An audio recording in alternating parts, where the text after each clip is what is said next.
Your deck can be adjusted anywhere from 1.5 to 5 inches. It's done with this knob.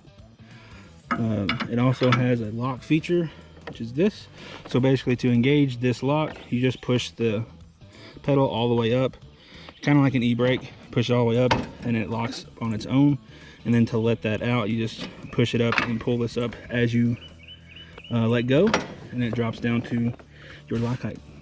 New feature, at least to me, is that the parking brake is not included in the 2 levers. And on my Toro TimeCutter, this position was in park.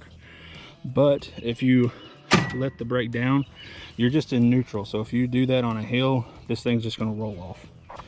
Just be aware of that, which most of you probably are, unless you're used to smaller residential mowers, then you're probably not. So keep in mind of that. Additionally, the seat, very comfortable. I'm a pretty big guy. I'm like 6'4", 300 something pounds, low 300s.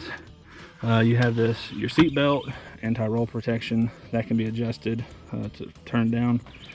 But I fit in this seat very well. The only issue I have sometimes is like the corners of it down here kind of pinch the back side of my, like where my kidneys are, per se, when you sit down there. I would assume like skinnier people probably won't have that issue. With the deck height lock engaged, you can lift the floor pan to access the belts and pulleys below.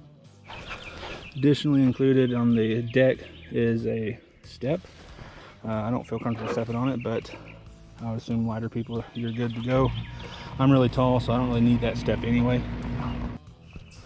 A feature that I really like with this model over my old TimeCutter is that the oil drain is included already on the engine. So whenever it's time to change the oil, I have 3.5 hours before my first oil change. But when it's time to change it, I just take this off, take the filter off, it's right here, easily accessible, and change it. You can check and fill your transaxle fluid using this container on the back of the mower. The air filter is held under this cover. It's held on with 2 clamps on either side. Pull that off, it comes off just like that, and here's your air filter. This mower has a 7-gallon fuel capacity that can be checked using this window below the driver's seat. A feature that I really love about this mower is that it has a rubber discharge chute that allows you to get very close to obstacles while mowing in the yard. So now that you've seen the mower, let's go mow.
Now the front yard is mowed. We are going to call this a video, I guess.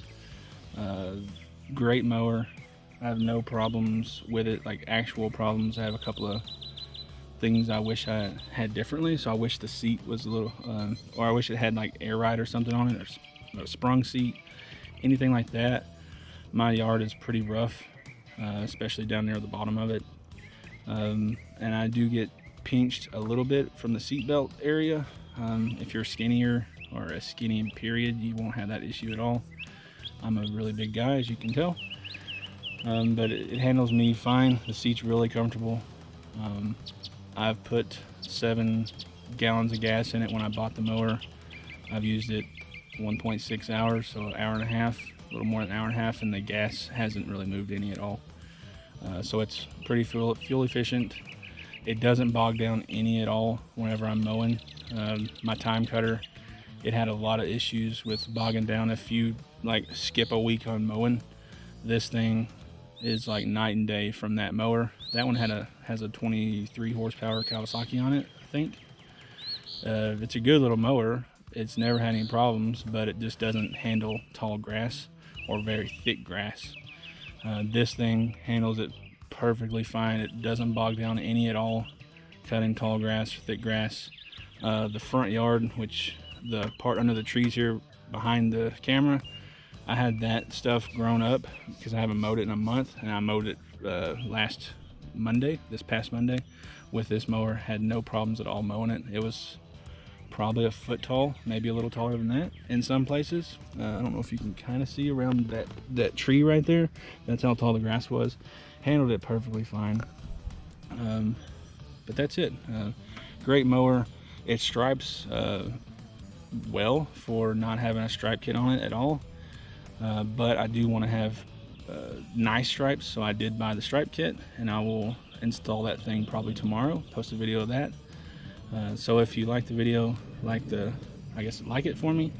Let me know what I can do better with the videos. This typically is a Honda channel, like old Honda Civics, but I want to expand into other things. I just like building things in general, building things, reviewing things. We'll do all that kind of stuff on this channel. Anything with my cars, anything with mowers, yard tools, power tools, all that good stuff. Anyways, thanks for watching. See you again next time.